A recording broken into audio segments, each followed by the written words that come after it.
Bila kita tengok di zaman ini, sebahagian daripada orang-orang bukan Islam dan juga sebahagian daripada orang Islam menjadikan agama Islam sebagai mereka bukan mengkritik atau mempersoalkan, tetapi mereka menjadikan Islam sebagai bahan istihza, bahan olok-olokan. Tadi Ustaz Salman sebut, nak buat maksiat ni, kalau nak buat maksiat haram hukum. Tapi kalau buat maksiat tanpa ganggu orang lain, tanpa merendah-rendahkan agama, tak jadi masalah. Dia buat, dia berdosa. Selagi mana bukan kesalahan hudud, selagi mana bukan kesalahan qisas, dia buat sendiri-sendiri, agama Islam kalau tak tahu, tak ambil tindakan. Dia buat seorang-seorang dia. Bahkan Nabi SAW tak suka orang yang yujahir bidzunub, orang yang menzahirkan dosa yang tersembunyi. Tapi Mambang, kau main lampu Mambang. Tapi kalau sudah sampai kepada tahap memperolokkan, macam saya sebut, orang katalah ada orang Islam pergi minum arak. Dia minum seorang-seorang dia, tak ada siapa tahu. Kan kalau orang tahu pun dia tak bagi tahu kepada pemerintah, dia nasihat. Pemerintah tak wajib untuk mencari-cari, tak perlu untuk tajassus. Tapi kalau satu orang dia menjadikan arak sebagai bahan untuk memperolokkan agama, yang ni kena ambil tindakan. Kenapa? Kerana dia telah menjadikan satu hukum dalam agama ini sebagai bahan mainan, sebagai bahan olokkan. Kan? Ini berlaku bila kita tengok kan satu manusia yang buat lawak, dia buat lawak dengan arak. Teruja kononnya bila orang Islam dapat buka arak untuk pelawak. Untuk pelawak yang bukan Islam, dia nak buka botol arak, dia suruh orang Islam yang bertudung bukakan untuk dia. Lepas tu ketawa sama-sama. Perbuatan ni kalau betul-betul berlaku, ia adalah sukhriyah. Ia adalah olok-olokkan terhadap agama. Kau nak minum arak, kalau minum saja, mungkin ambil tindakan atas dasar dia minum arak untuk dia. Tapi bila dah sampai kepada tahap mengolok-olokkan agama, caci agama, cela agama, maka ia boleh sampai kepada tahap hukuman dia adalah bunuh. Hukuman dia adalah bunuh. Cuma para ulama berbeza pendapat lah. Kan? Walaupun mereka sepakat mengatakan hukum cela agama, cela Nabi ni, hukum dia adalah kufur, kafir, murtad, tetapi mereka berbeza pendapat. Kalau orang tu bertaubat, boleh tak gugurkan hukuman bunuh tu?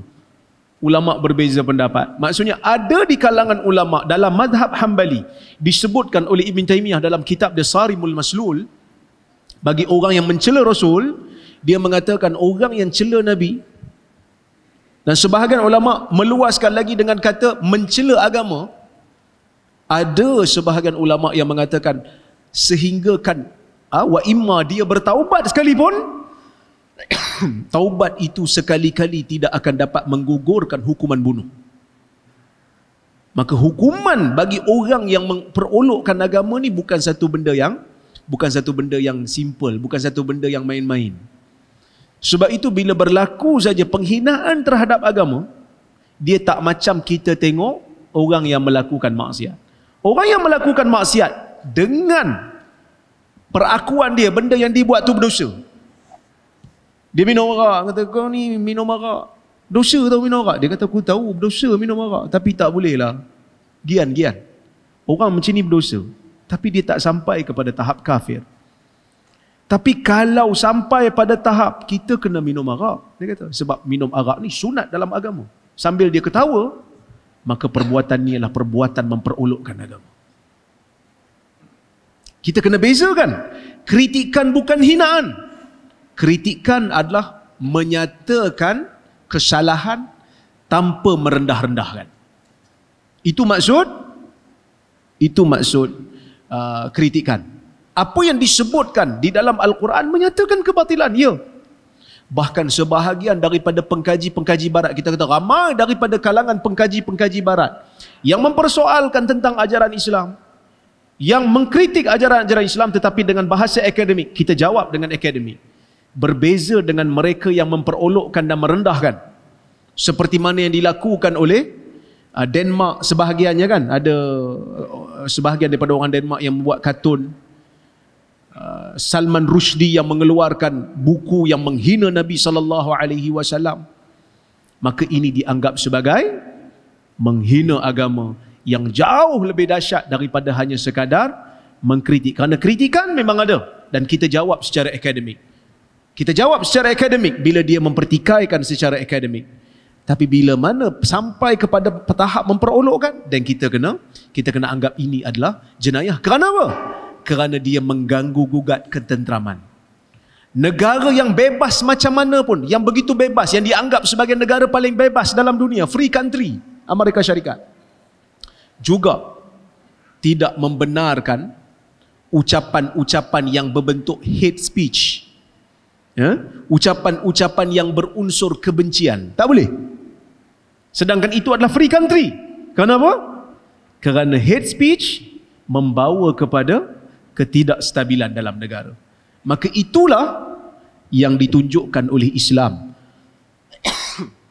Bukan bermakna merendahkan agama Islam saja tak boleh. Merendahkan agama Islam tak boleh. Merendahkan agama bukan Islam pun tak boleh. Dan kita kena bezakan. Yang mana satu kritikan akademik, yang mana satu penghinaan. Tapi masalahnya, sebahagian daripada orang yang mengaku mereka rakyat negara ni,